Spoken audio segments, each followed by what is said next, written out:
اوپر والا حصہ ہے وہ اللہ تعالیٰ نے ایسے مضبوط بنایا ہے کہ اس کو اگر ہم صاف کریں تو بیکٹیریا نہیں کے، لیکن جو نیچے والا حصہ ہوتے ہیں جو کہ مسوڑے سے اللہ تعالیٰ نے کور کیے وہ بڑا نازک ہوتا ہے۔ تو یہ جو مسوڑوں کا پیچھے ہٹنا ہے اور ان کی جڑوں کا ننگا ہونا ہے، کیا یہ بھی ڈینٹل کیریز کا سبب بنتی ہے؟ بالکل، کیونکہ یہ جو مسوڑا ہوتے ہیں نا یہ بیسیکل ایک پروٹیکٹیو لیئر ہوتے ہیں۔ جس طرح ہمارے دانت ہوتے ہیں نا، اس کے اوپر اللہ تعالیٰ نے ایک نیچرل پروٹیکٹیو لیئر پیدا کی کہ جو بیکٹیریا آتے ہیں تو وہ دانت تک نہیں پہنچتے، اسپیشلی جو ہمارے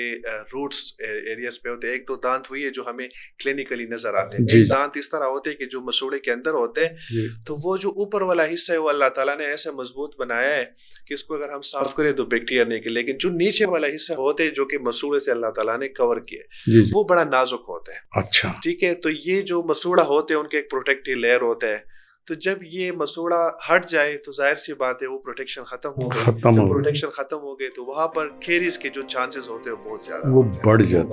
جاتے ہیں۔